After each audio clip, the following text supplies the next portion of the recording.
Hey dudes, welcome to Splat from the Past, the only 80s themed horror and sci-fi show where things can get totally radical. Now today, I will be interviewing the multi-talented Peter Foldy, writer, producer, actor, director, singer, songwriter. If I said it twice, sorry. If I didn't, oh well. I'm in a really weird mood right now. But I'm having him on the show today to talk about his amazing career. And I really want to know how a singer-songwriter who was popular in Canada got to write a teen sex comedy movie like Hot Moves, starring my good friend Jill Sholin. This is just a really interesting phenomenon. And so I'm going to get to the bottom of it today. And I can't wait. So yeah, here is my interview with Peter Foldy. Hi, Peter. Hey, how you doing? I'm doing great, sir. How are you?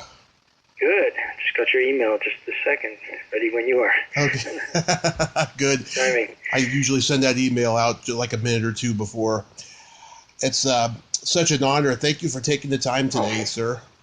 Well, thanks for asking. Where did you find me? Like, how did you come to, track me down or whatever? Oh, I've always known about the multi-talented Peter Foldy, I mean, you just have a huge career of, many hats, and I admire that, because there's not a whole lot of people these days who have many hats.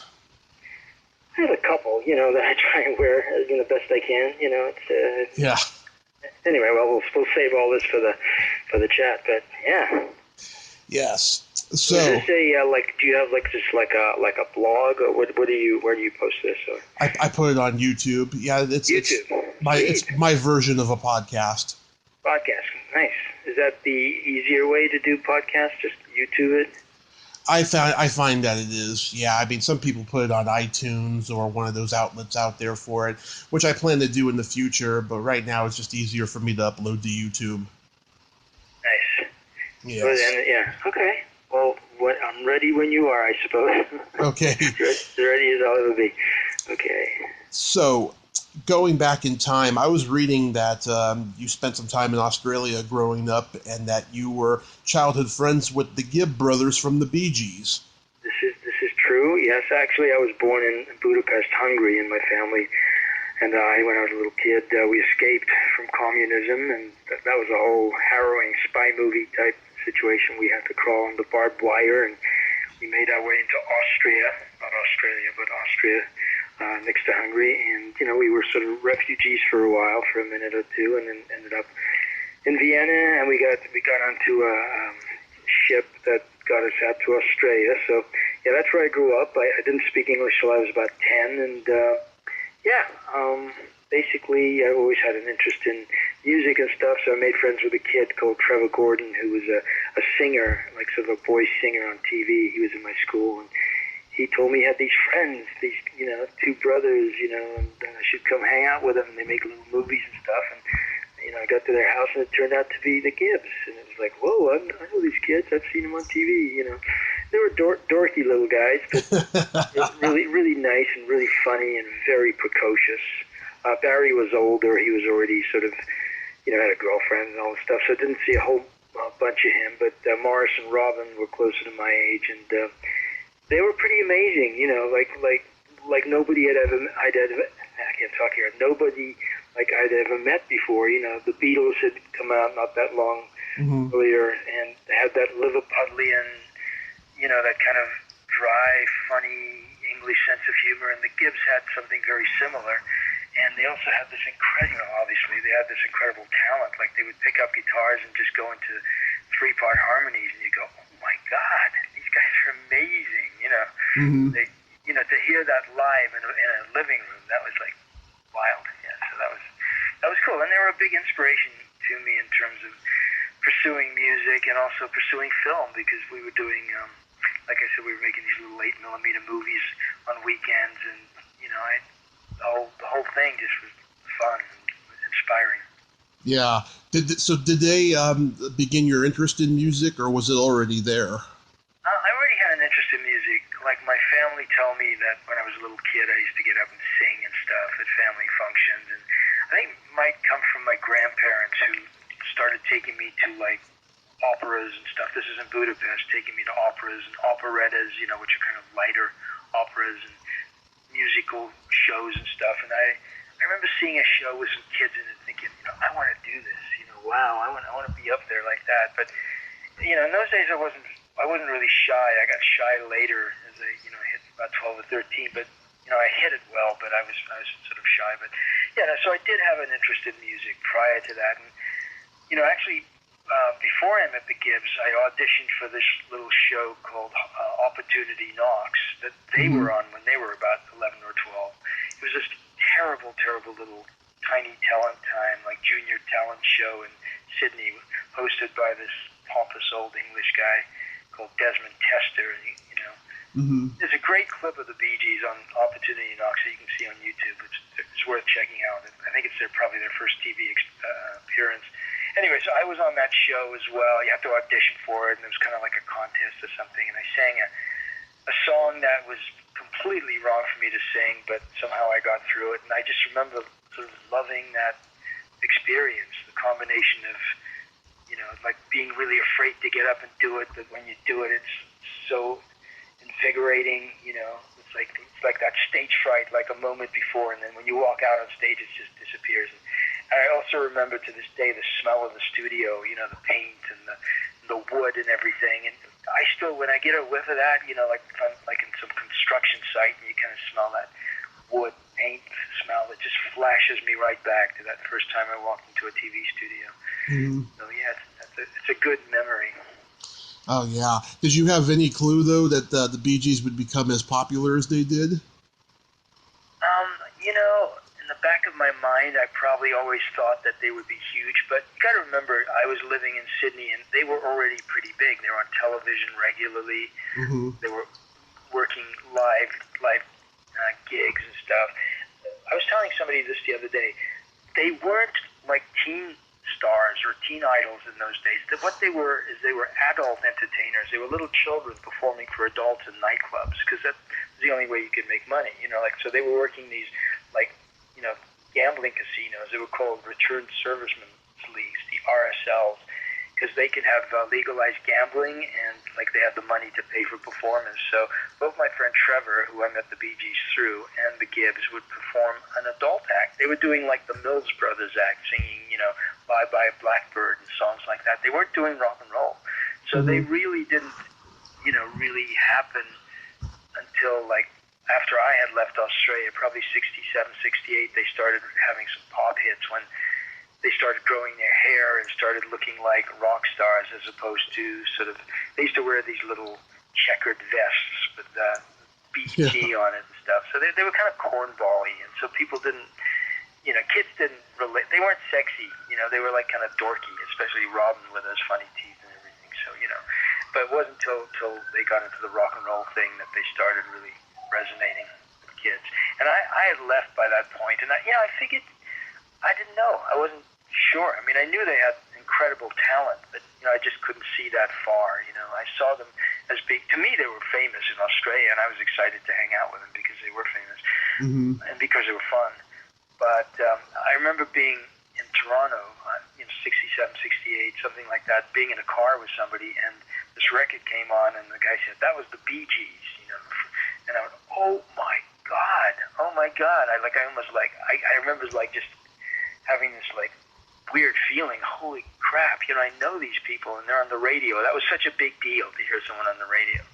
So from then on, they just exploded. That was New York Mining Disaster, and with To Love Somebody and Words and all those great songs of the 60s. And it was amazing. And I did stay in touch with them. In those days it was via letters and stuff. I went over in 69 and hung out with Morris, and he was already married to Lulu at that time. And in 1971, I went back and I stayed with him for about 5 weeks. He was the guy I was closest to. I was at his house in 71 as well. We kept in contact as best we could. But, when somebody's, I was in college, let's say, or whatever. This is pre me making records. So I'm a college kid, backpacking around Europe, and they're like millionaire pop stars hanging out with the Beatles. You suddenly start not having a lot in common, other than, hey, nice to see you. How's everything going? Okay, hey, we gotta go because we're flying to New York tomorrow. You know what I'm saying? So you basically, you grow apart. Mm-hmm. I had that with Paul Rudd. I directed Paul Rudd in a movie, like the first time he ever acted in film. It was a couple of short films I did, and he was in both of them. And we were good friends, like literally, seriously good friends, not just like bullshit friends. But, we were good friends for a while, and then he started getting huge, and it's like, he's flying around on private Lear jets, and, I'm struggling to get movies made. So, things changed. The dynamic changed. Yeah, it seems to me that the Bee Gees, by the time that they did Saturday Night Fever, they got pigeonholed as this disco act, and then after disco fizzled out, they went back to the pop sound that they did with "I Started a Joke" and all the early hits, and then by the time Andy died, it seemed like that they got a little bit melancholy and a little bit darker, and they were never quite the same again. Yeah, I don't know what they really did after Saturday Night Fever success. I wasn't, really listening that much anymore. I mean, I was always interested and curious, but I didn't really tune in that much to the kind of music they were doing. I think they got burnt out. I mean, they really got blamed for disco. Yeah. They were the poster kids for disco, so the hate on them was incredible. People despised the Bee Gees. They were a joke. And, I mean, it's so unfair. They're just so damn talented, and they just tapped into something that was going on and basically, created a movement that unfortunately turned around and bit them on the ass. So, yeah, well, all those R&B groups that were popular before them, they pretty much invented disco. The Bee Gees didn't start it. They definitely didn't start it. They yeah. didn't start it, but they somehow propelled it to another level with Saturday Night Fever. That was such a phenomenon, that show. So. Yeah. So you did commercials for Nestle Crunch when you were a kid? Yeah, so like I told you, like when I was a kid, I guess I had this desire to be noticed and stuff secretly. I never really expressed it, but when I was in public school, I met a kid who had done a commercial, and he said, "Yeah, I got an agent. I did a commercial." And I went, "Wow!" I said, "Can I call your agent up?" And he gave me the number. I called the agent up, and I said, "Hey, can I send you a picture so I can do commercials?" And I sent them a picture, and in Australia I started booking commercials. I did a number of them as a kid, and some good ones. There's one actually on YouTube. It's called Bushell's Tea, and I found it randomly, and I went, "Oh my God, I can't believe it!" I so remember the day. It was with some famous Australian actress whose name I can't remember, but Bushell's Tea, and I'm like the office boy bringing tea around, and the lady says, "No thanks, no cheap teas for me. I want Bushel." I still remember the day, doing that. But I did a bunch of commercials, and then, Nestle's Crunch was like one of the little gigs that I got, and it was cool. It was fun. Like, I enjoyed that, And you know what? Back to the Bee Gees just briefly. They liked the fact that I wasn't just some ordinary person, even though I was. Oh yeah, Peter's on commercials. So it was like it's okay to let him into our group, into our little club, because like he's also in the entertainment business in a sense, Yeah. We were very generous. Like when they were signing autographs, when we'd go out and girls would recognize him, they'd say, "Oh, Peter's the kid on the Bushels commercial." "Oh, wow, yeah, give me your autograph." So they were very inclusive in that way, and that felt nice, Yeah, that's good. That's really good. Otherwise, they would have just, kicked you to the curb probably. Yeah, or like I would have been one of their hangers-on, so. Oh, yeah. Like a satellite performer, as they call it. Yeah. Yeah. So, yeah, then you went to film school in Canada? I did, yes. I went to York University, which was a lot of fun. I guess I learned a fair bit, but at the end of my film school days, I was also, I'd been playing in bands, and it's kind of a long story, but the guy who was my best friend at the time and still is a very close friend, he and I had a band, but then he went to med school, so I thought, well, screw it, I'll just keep doing this on my own. I started writing songs and doing demos using the film school's, little recording studio to demo them at nights and stuff. And when I finished, like, this set of demos that I did in film school, that's had my number one hit, Bondi Junction, on it as a demo, and that's what got me a deal. So going to film school led to me making that demo and getting a deal. So, So your first big hit was Bondi Junction? Yeah, it's pronounced Bondi, which is Bondi. famous, you've probably heard of Bondi Beach in Sydney. It's a famous beach where I used to hang out. It's a big tourist spot, but it's a beautiful, beautiful beach. And nearby is like kind of like a shopping area called Bondi Junction. And that's, when I was a kid, a teenager, that's where we would go. And, you'd meet your friends on a Saturday night and say, hey, where are the parties tonight? Okay, there's a party, up the street, so that's where we, all meet up in Bondi Junction. It's kind of it's like right now they have, kids would hang out at the mall. In those days, there were no malls. There was Bondi Junction. So that's kind of what the song's about. Yeah, it's a beautiful pop ballad, I have to say. Thank you. I appreciate you saying that. Thank you. Absolutely. No, it's one of those things that, honestly, like somebody was asking me yesterday about, like, advice for writing songs. And I could give advice, but really, like, the good ones just kind of come to you. Like, they're inside your head, and one day they decide to pop out. And I remember very clearly, even the time of day when I wrote that in my bedroom in Sydney. It just kind of just popped out, that song. It's like, and I gave birth to it, and I've always, the ones that are special, and I felt special. But at the same time, people hated it too because it was too bubblegummy and too sappy in a way. But interestingly, it survived the test of time because it still gets considerable airplay in Canada, and people. It's like fine wine. People think back on it fondly now. They think, oh, Bondi Junction, yeah, I was dating this girl. That's when I met my wife. So I get a lot of Facebook messages and stuff, and people say kind things, and it's nice. It's very sweet. In fact, I had this one dude. He and his wife went to Bondi Junction in Australia, and they taped themselves singing the song, and they emailed it to me. Sweet. Yeah, it's a very Velvet song, and I love that harmonica solo. Yeah, it's nice. It was played by a guy called Jack Zaza, who was a very famous musician in Toronto at the time. Mm-hmm. Did you end up having a lot of hit records in Canada? So, like, after Bondi Junction, I did an album, which basically did nothing. It flopped, I would say, pretty much. And then I got signed by Capital EMI in Canada, and then I had a hit called Roxanne, not the Police version, but like my version of Roxanne. It was before the Police in 1976. Yeah. That was about top 10 and got a lot of airplay. It was like number one, it was definitely top 10 nationally, and hit a lot of charts, like in different cities and stuff. So that got a lot of traction on that. And then I had another follow-up called Julianne. Seems like keep recording songs with girls' names in it. I didn't write Julianne. I wrote Roxanne, but Julianne was a song by the guys who wrote for they were called Martin and Coulter. They wrote for the Bay City Rollers, so it was a song they wrote. And Capitol wanted me to cut it, and it was pretty successful. And then I, my days at Capitol ended after about 3 years, and I got signed to RCA Records in the States, and I did a couple of strong songs for them, but nothing ever equaled Bondi Junction. That was like a pretty solid hit. But yeah. I had a great 10-year run, in the music business.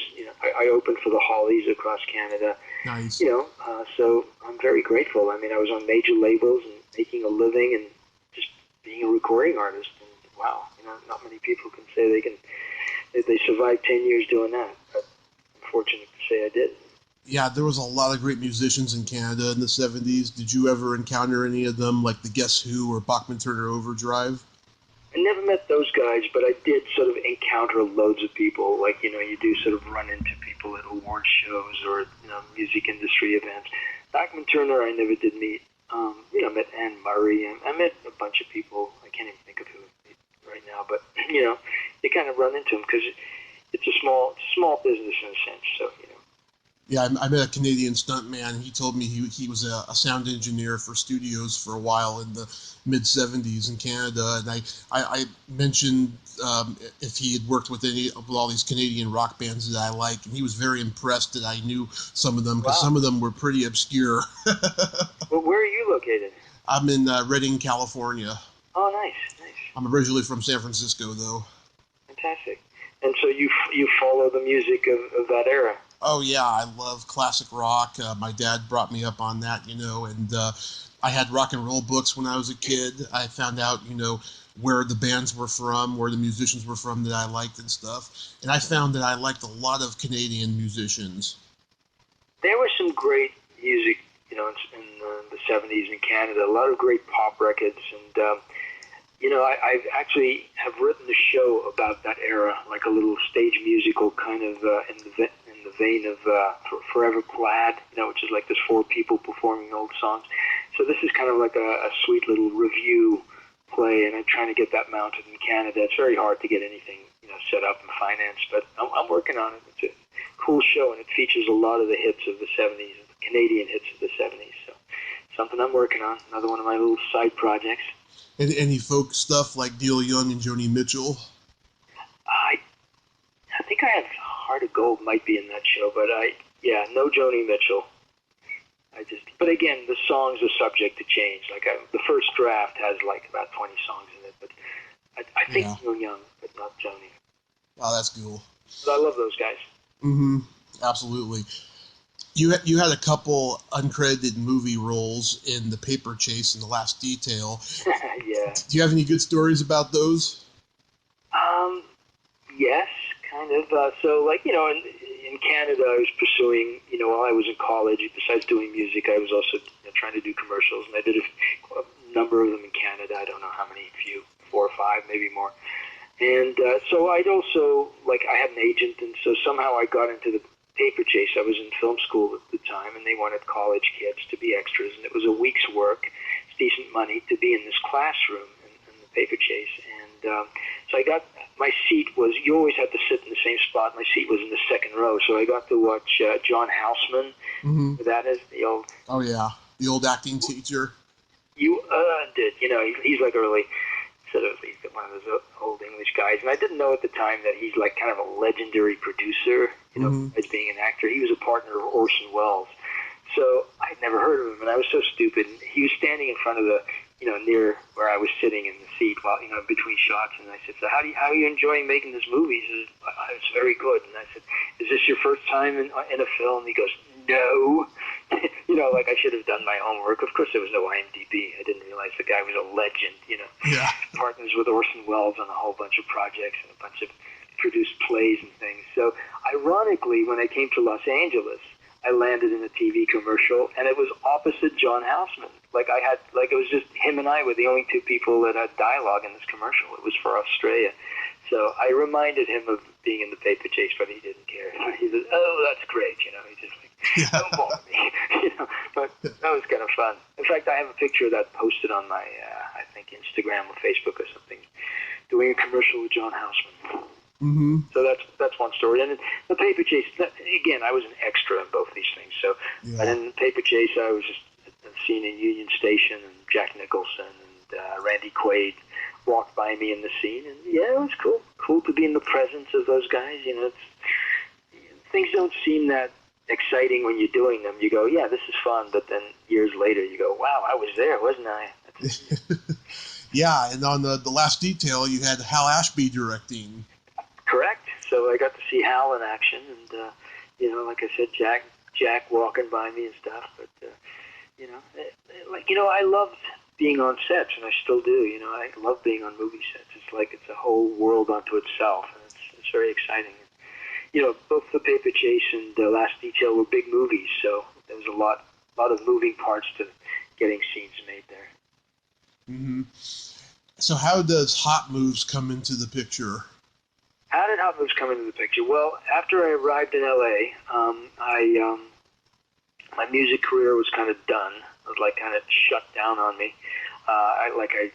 My label that I had been signed to on RCA was a label called Free Flight, had closed their doors, and suddenly I didn't have a label, and suddenly I was just kind of going, what am I going to do to make money here? I didn't really hold on to a whole bunch of it. I was kind of enjoying myself and traveling and all that kind of stuff. So me and a friend wrote a script called, at the time it was called Growing Pains, and so basically it's kind of a crazy story, but I decided I need to do something to supplement my income, which I didn't really have any. So I went and took a job doing telephone sales. I've never really had too many day jobs, but that was one of them. Yeah. So I got up at 7 o'clock in the morning selling chocolate mints over the phone, going, "Hi, are you ready to reorder your chocolate mints?" I was calling restaurants. So one day I'm sitting there sort of really depressed, thinking, well, what the hell am I doing? I used to be a rock star, now I'm selling friggin' chocolate mints at 7 in the morning. And this guy taps me on the shoulder, and he goes, "Excuse me." I go, "Yeah." He goes, "Are you Peter Foldy?" I went, "Yeah." He says, "Well, what are you doing here?" I go, "I don't know. I don't know what I'm doing here. Help, you know." So anyway, I started becoming friends with this guy. He was from Canada. He knew, you know, he had my records and all this kind of stuff. So he was sort of, you know, excited to meet me, and I was embarrassed to be selling, you know, doing telephone sales. But he told me that he had just worked on some film where he did some music, and these guys that were making these $500,000 pictures, and they were looking for a script. It was a teen script. And, you know, as I told you, me and my friend had written this script called Growing Pains. And I said, "Well, we got a teen comedy, you know, do you want to check it out?" And he said, "Yeah, I'll read it." So he read it. He came back. He said, "I really like it. Can I show it to them?" Mm-hmm. "Sure, absolutely." So he comes back about 2 weeks later. He said, "They want to buy it. They'll give you $20,000 for it." And I went, "Holy shit, you know, yes, sir, yes, please." So we sold the script. We got to be, my writing partner and I got to be associate producers on it. And it was an amazing experience. Like, I was back on a movie set, but this time as an associate producer and the writer. And, you know, I was basically with that picture for about a year. Like, I was there for the casting of it, for the filming of it, for the post-production. They later hired me to write a sequel. The film came out. It had a little bumpy start, but eventually they sold it. They paid off the investor, and they sold it to a company called Vestron, which is a huge video company. And so we got a big chunk of money to sell it to video, and they also put it out theatrically. It played for about a year. It made about 175 prints of it, and they bicycled those prints from state to state. So it would open, let's say, in California in 175 theaters, and it would move to Arizona. The same 175 prints would play there in 175 different theaters, or whatever the numbers were in the different places. So the movie actually ended up making, combined with video and with theatrical, close to $10 million. So it was a very successful film on a $450,000 budget. So that was, you know, that was exciting. I mean, I didn't see any of the money, of course. I got my $20,000 for writing it. But that led to some other writing gigs and ultimately some producing gigs. And then one day I thought, hey, I went to film school, studied directing. Why aren't I directing?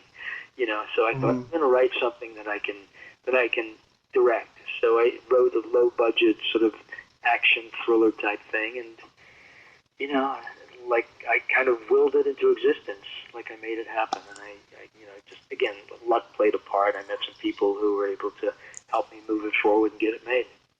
Yeah, I used to watch USA Up All Night when I was a kid in the 90s, and Hot Moves would be on, and I saw it uncut, like, not too long after that and stuff. It made more sense uncut. Wait, an uncut version of Hot Moves? Yeah, because on USA Up All Night they had to cut out the nudity and everything. Oh, okay, gotcha. I did not even know that. Yes, there was definitely nudity. And I know a lot of, you know, I run into a lot of people who, like, that movie is, you know, has a, you know, a spot in their hearts, you know. Hey, when I was a kid, I used to watch that movie all the time, dude, you know. It's like, cool. You know, look, honestly, it's a piece of crap movie. It's terrible, and everything about it is terrible, but it's so bad it's good. You know, it's very, very cheesy, and, hey, you know, it was a fun experience, and I'm happy to have been a part of it. So, yeah, I've interviewed 2 cast members from the movie. Jill Sholin. Oh, Jill is lovely. She's a beautiful girl.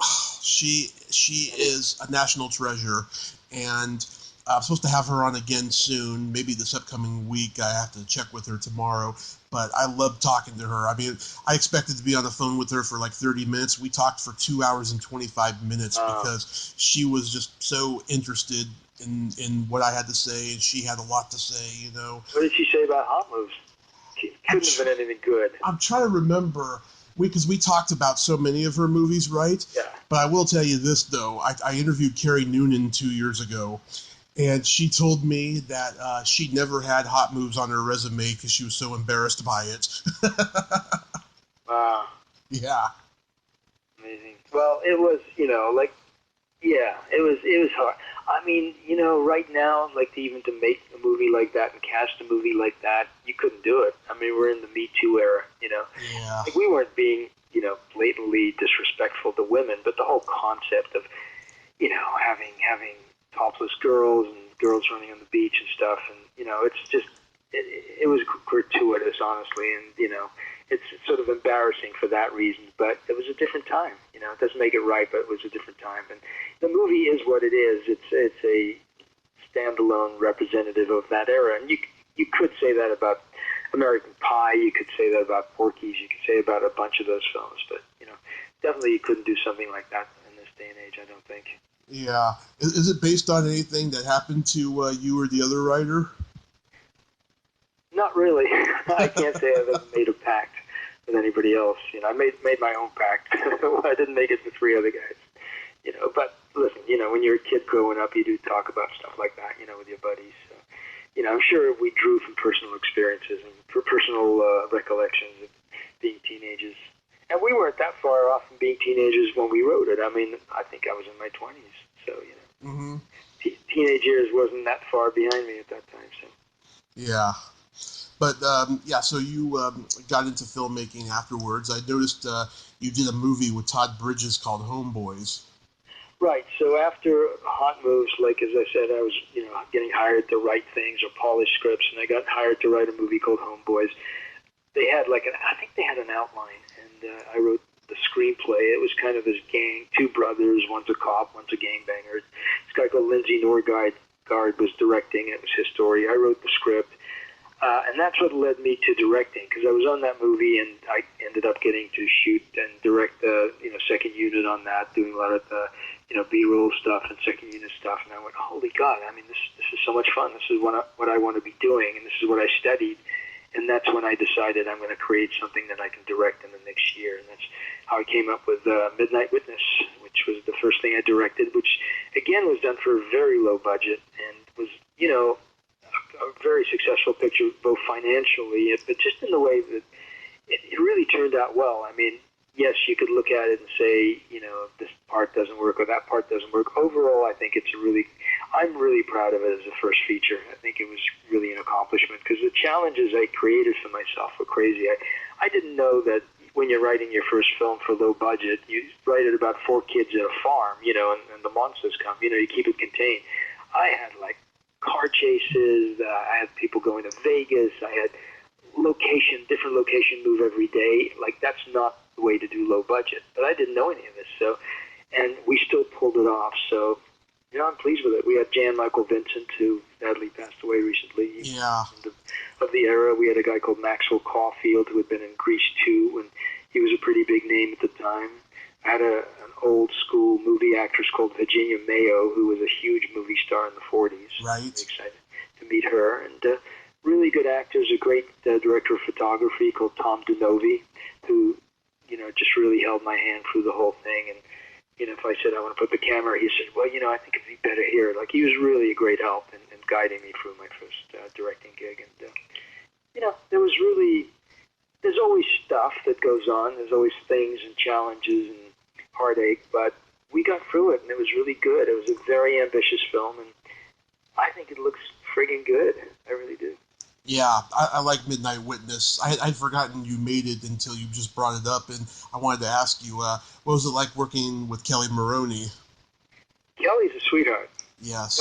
Kelly is amazing. And funny story about her. So she's a friend of my friend Donna Schumann, and so I'd met Kelly a number of times, but every time I met her, she didn't remember me. And Donna would say, oh, Peter. Oh, no, hi, I'm Kelly. I go, hi, Kelly. We met last week we met 6 months ago at this and this. Oh, yeah, how are you? So she kept doing this. And Donna said, can I send Kelly into audition? I said, yeah, but Donna, if she doesn't remember me, I'm not going to hire her. Yes. So she came in and she says, hi, Peter. So great to see you again. Like Donna probably said, you got to tell him you remember him, But anyway, she was the best person for the role. She just completely nailed the audition, and she was a great asset to that project. She's so good in it, and she's a sweetheart. I'm still friends with her. I am too. We catch up every now and then and have lunch and stuff. So I love Kelly. I was at her wedding. Oh yeah, wedding. Daniel. He's the first one. First wedding. I don't know Daniel. I knew the first man. Mm-hmm. Yeah, I had a similar thing. I met her at a convention on a Sunday a couple of years ago when I was in LA for the first time in adulthood, and she had said on Facebook that she was in a play, and I told her at the convention that I was going to be there, and she didn't expect me to be there. So I showed up that Wednesday, and she was so touched by it that I wake up the next morning and I get a friend request from her on Facebook, and I accepted it, and then I cried. Aww. Yeah. So sweet. Yeah. Well, it's nice when you meet people that you admire and that you respect, and all that stuff. So that's always nice. Yeah, and after the show, I'm signaling her, and she forgot who I was at first too. Well, look, yeah. When you get to those situations, when you see people out of context, like it happens to me all the time. I'm somewhere like an American Film Market or some event, and they go, "Hi, Peter." I go, "Hey, how you doing?" And I go, "Oh God, who is this? Who is this? Help! I know the face." Like I find when I see people out of context, if you see everybody every day at the grocery store, you know who that is. But when that same person pops up 6 months later at a party, dressed different, you kind of struggle, to identify them. Mm-hmm, absolutely. Now, with all these hats that you've worn, actor, director, writer, producer, musician, do you have a preference of which one you like the most? Well, it's hard to say. It's very hard to say. I mean, I enjoy being a singer, an artist, although it's a lot more scary for me, like I said, to walk out on stage and perform. And it's also a lot more personal when you make a piece of music because you basically live and die by it. If people love it, it feels great when they tell you they love it or they like it and they respect it. But, if they don't like it, then it's not, like if somebody says, "Well, I didn't think your film worked," that's not as painful as, "Dude, your song sucks." You know what I'm saying? Yeah. So being a singer is more personal, but fortunately, I haven't had too many people tell me I suck. Actually, nobody has told me that to my face, basically. But but at the same time, I love being sort of the director of a film. It's a really exciting thing. Like it's just a very happy place for me. Even though there's always stress and pressure and stuff going on. There's always issues, and it's like, oh, we couldn't get this location, or this person's like an hour late, or she's still in hair and makeup, we're going to lose the day. There's all that stuff, but it's still an exciting, and rewarding experience to do that. So, mm-hmm. So you're a person who likes to just be creative. I'm creative, yeah. Mostly I like to be creative. I also like, like I just came back from jogging in Santa Monica, like I like to be active and creative. I'm also pretty social. I go to a lot of stuff. I go to a lot of screenings, and I like to see films a lot. And just like to enjoy what's available to me. Oh, that's great. That's really good to be active like that, because life goes by really fast, Tell me about it. Yeah. Tell me about it. It's frightening. Frightening. Last few years, I've had a lot of nightmares of waking up at 50, and I still haven't accomplished everything that I want to accomplish. Oh, dude, when I turned 50, I had to run away. I could not deal. Didn't want to be around people. I disappeared. I went to the Greek islands by myself. Mm-hmm. And I remember waking up at 4 a.m. on my birthday going, shit, I am now 50. Like, how could this possibly happen? Like, I was just 18. I was just 22. How did this happen? How did this happen so quickly? And I really had a rough time with it, Mm-hmm. After that, it wasn't so bad, but that was like a real shock. That was a real shock to my system. But at least gave you closure, right? I mean, how do you mean closure? Like, 50 is not so bad. You can do it.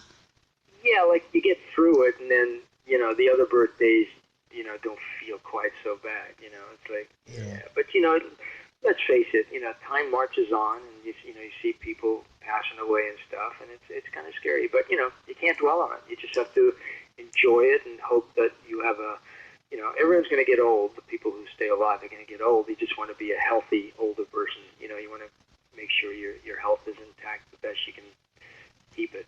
Mm-hmm. That's why I try and, eat right and exercise and do all of that stuff. But not to be morbid, but at the end of the day, you can run, but you can't hide. You can do everything, and you can still get hit by a bus. So, that can happen to anybody at any age. So you really can't dwell Do you have any upcoming projects that you can talk about? I do. So, last year I directed a film in Oklahoma called Love on Repeat, which was kind of a romantic comedy, hopefully heading to Lifetime or Hallmark or one of those channels. That's already played in Europe. I'm not sure where it's going to land here in the States, but it should be on TV soon. I just line produced a movie for a very famous old director called Sidney Furie. Oh, yeah. Directed Lady Sings the Blues, The Ypres File. The Entity. That's right. Say again? The Entity with Entity, Barbara absolutely Hershey. Frightening movie, Barbara Hershey. Yeah. Scared the crap out of me. That film scared the hell out of me. Yeah. So Sidney hired me to line produce a little film for him called Hannah Cohen, which he did an amazing job directing, and so that is hopefully coming next year. And then this November, starting on the 20th, I'm producing a film in Oklahoma called 1,000 Little Cuts, and I'm just a producer. But to quote the old cliche, what I really want to do is direct. So producing is fun, but directing is a lot better for me personally. But getting to direct, getting up the bat is a lot more difficult. So, but I take work when it comes, and producing, you're still on a film set, and you're still creative, and I can always try and get music into films, and so like just being in this business and making a living at the business in this business is a blessing. So I'm very grateful for that. I heard producing can be a stressful job because you got to keep track of the budget. It's the budget. You're juggling people and equipment and time frames, and it can be very stressful. Doing the film for Sidney Furie was far more stress than I've had in a long time, because I was just in charge of stuff that was over my head. I've never been a line producer. Like, being a creative producer is one thing, because you're not involved, in the nuts and bolts of running the film. But being a line producer, I was doing payroll. I was dealing with the payroll company. I was dealing with SAG. I was dealing with call sheets. So I bit off a lot more than I could chew. Like, I got through it, but I was a mess, to be honest with you. So I was very happy when it ended, even though I think it's a really quality project, and I'm going to be proud to have my name associated with it. But it was a tough gig. Wow. Yeah, Sidney J. Furie, I mean, he's up there in age. I didn't even know he was still working. That's great. He is amazing, to be honest with you. He's 86 years old. He's super sharp. His mind is super sharp. I mean, he had every shot worked out. He knew everything. He knew everything about payroll. He knew everything about everything. And that was part of the problem. He knew more than I did about, like, producing. So he said, no, you did this wrong. You have to change this to that. I'm going, damn it, Sidney. I told you I've never done payroll before, but, he's a very, very bright guy, and I think he's going to make a really cool movie. So, and at the end of the day, it ended well, and he was happy. He had a really good cast, too. He had Barry Newman, who was in a TV show called Petrocelli. I remember him, yeah. Yeah, great guy, amazing guy. He had a lady called Diana Muldar, who was in a TV show called Born Free. Mm-hmm. And she was lovely. These people are all in the 80s. Did you ever see To Serve With Love? Oh, yeah. Okay, so the beautiful blonde in that movie. Oh, gosh, I just blanked on her name. Help me out here. What's her name? Oh. She was like a stunner in that movie. Anyway, she was in it. Mm-hmm. Like a lovely lady. God, why am I blanking on her name? I'm looking it up. I feel terrible. So she was in it, and a bunch of really good older actors were in it. It was the acting was phenomenal. Judy Geeson. Judy Geeson. Thank you. Yeah. Fine, good catch. Judy Geeson was lovely person. And so I was so excited to meet her. Man, she was like, when I was a kid, I mean, holy God, she was stunning. She obviously doesn't look like she did in To Serve With Love. And I said, oh my God, Judy, it's such a thrill to meet you. I can't tell you, how much I love your film. I was gushing. You meet certain people and you just gush. And then I've seen loads and loads of celebs, and in various circumstances. I've taken loads of pictures. I don't know if you know, I do photography, and I've got a whole collection of. I've taken pictures of Bob Hope and Dennis Hopper and all these kind of people, and and it's cool, but not everybody is as exciting as like when you meet some of your heroes. Like Bob Hope was amazing to take great pictures of him. Mm-hmm. Yeah. Wow. That's one of the perks of living in Los Angeles. You know, you get to go to things where you run into people, and I always used to have my camera. Now it's probably a little bit uncool to do that, but when I was in the late 80s, I was a producer for a radio show, kind of an entertainment report, and we used to go to all kinds of events like Academy Awards and Emmys and Grammys, and I would always just bring my camera and I'd be in environments where I would just take really cool pictures. So they're all online somewhere. Yeah, do you know Belinda Belaski? Do I know her? Yeah. I don't. Who is it? She's a character actress from the 70s and 80s. She used to photograph rock musicians in the 70s at the Rainbow and the Troubadour and the Whiskey and all those clubs. And she's still friends with David Crosby to this day. She posted on Facebook she went to one of his concerts and got to talk to him afterwards and stuff. Sweet. You know, I've really been wanting to see the documentary about him. I'm going to actually see if it's online somewhere. That looked fantastic. I saw Echo in the Canyon. I don't know if you saw that, about the Laurel Canyon music scene, and that was phenomenal. Oh, I gotta see that. Dude, it's so good. But the one about David Crosby is like supposedly fantastic, and I haven't seen it, but you get a taste of it because they interview him in Echo in the Canyon, and he basically says, "I was an asshole. Nobody liked me. I was a total asshole." I understand why, you know. And like he regrets it now, but no, like Neil Young will not talk to him, and his bandmates will not talk to him. They won't give him the time of day. That's sad too. It is sad. So I really felt for him, you know. And you know, he's a super talented guy, but yeah, that's his story. Yeah. Well, Peter, I thank you so much for coming on today. This was a great conversation. Tommy, thank you so much for having me and for having a chat. I really appreciate it. My pleasure, sir. And good luck to you. Thank you, and I'll keep an eye out for any projects that you have coming out. I appreciate it. Oh, and let me just say one more thing. So I do have a new single. I don't know if I told you that. Maybe you don't know this. Huh. I have a new single coming out, and it's called Toxic World.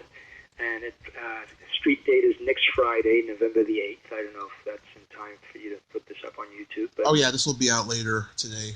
Oh, fantastic. So November the 8th on iTunes and Spotify and everything else. It's called Toxic World. I'll send you a copy of it in an email in a minute.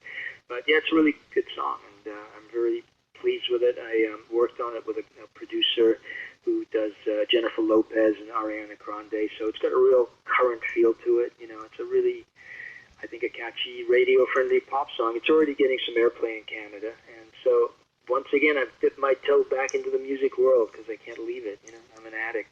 Being Awesome. a musician, that is. So just to clarify. But yeah, man. Well, thank you again, Tommy. I really appreciate it. My pleasure, sir. You have yourself a great day. You too, man. Take care. All the best. Bye-bye. Bye-bye. Well, there you have it. Peter Foldy. Ain't he a cool dude? Thank you so much, Peter. Great, multi-talented artists like you are very rare, and I will keep an eye out for your projects, and I advise everyone listening to do that as well. Peter Foldy is a national treasure. If you like this video, everyone, please subscribe to my YouTube channel, add me as a friend on Facebook, join my Tommy Kovac comedian page on Facebook, follow me on Twitter and Instagram, and all that fun stuff. Well, that's all the time we have this week on Splat from the Past. Until next time, this is Tommy Throwback Kovac saying, there's no shame in living in the past, because the present sucks. Later, dudes!